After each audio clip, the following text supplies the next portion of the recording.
Comparing ourselves to others personally in terms of Facebook and Instagram can be a very dangerous activity.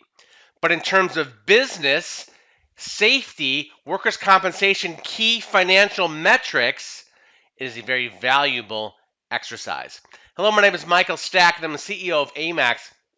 And today I want to talk about a metric, the total recordable incident rate, which is required to be tracked by OSHA.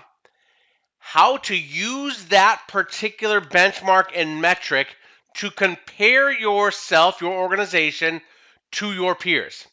Are you doing better or are you doing worse in terms of the number of incidents that you're having, OSHA recordable incidents that you're having compared to your peers? Are you doing good or are you doing bad? First, I want to tell you what the total recordable incident rate is, how you track this, how you calculated it. It's fairly simple. It's the number of recordable incidents that you're having. So the number of recordable incidents. And just a little Cliff Notes addition in terms of what is a recordable, OSHA recordable incident. It's days away. Anything that has days away. Anything that has days restricted. So anything that has days away or days restricted. And anything medical beyond first aid. Beyond first aid. And OSHA has a very specific definition of what is considered first aid. So if you're like, well, is this first aid? Is that first aid? I'm not really sure.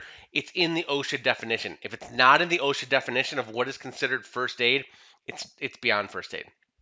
So in terms of workers' compensation, anything days away, anything days restricted, anything medical beyond first aid. So if they're going to see a physician, it's an OSHA recordable incident and it's a work comp claim.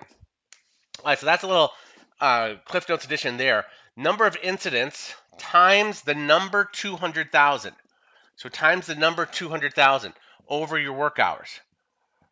So the number of incidents you're having times the number 200,000, and OSHA uses this number 200,000 to smooth out the Basemart baseline comparison. So this is equivalent to 100 employees working full time. So it's equivalent to 100 employees working full time. So if you're a very large company, you times it by 200,000. If you're a very small company, you times it by 200,000. That allows it to compare across sizes and industries. Number of incidents times 200,000 over the number of work hours. This comes directly out of your payroll. So that includes your part-time, your full-time employees. It doesn't include vacation pay, sick pay, etc. That's how you calculate this. What number do you come up with? Okay, you do this calculation, you figure this out, you look up this information, and you figure out that you come out at 3.62 is the number that you come up with. And you're like, all right, great, 3.62. What does that mean? It's dangerous to compare ourselves on Facebook and Instagram personally. Because like, oh, the Smith family, oh, the Jones family, oh, look at what they're doing. They're in the Bahamas, they're in Florida, they're vacationing in Hawaii. Oh, their life is so perfect, blah, blah, blah. And we know that is not true. It's a highlight reel. And comparing ourselves just is not good. It's not good. Comparing ourselves, though, with this key metric to the other metrics of your peers is very, very valuable to know how well you're doing in terms of the number of incidents that you're having.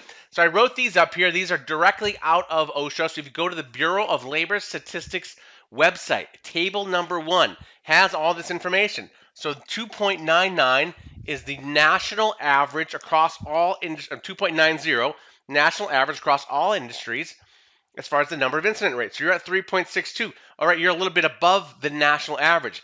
But let's drill a little bit deeper. 2.5 is construction. All right, so that's construction. 3.1 is what is 3.1? This is transportation. This is agriculture. This is hospital. 3.1 is transportation, 4.0 is agriculture, 7.6 is hospital. If you're a hospital and you're 3.6, you're under half of what the national average is. If you're agriculture, you're doing better. If you're transportation, you're a little bit higher.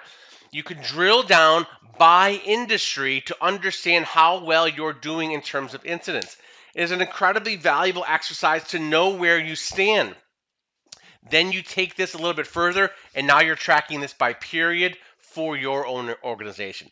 You start with comparing to the national averages. Then you compare to yourself period over period as you're working to improve and cut down on the number of incidents that are happening in your organization through improved safety training, through improved safety procedures, etc., etc. Comparing ourselves personally is very dangerous. Comparing ourselves with safety metrics is extremely valuable. When you put this into practice, you will see those results because what gets measured can be improved. Again, my name is Michael Stack. I'm the CEO of AMAX. Remember, your work today in workers' compensation can have a dramatic impact on your company's bottom line, but it will have a dramatic impact on someone's life. So be great.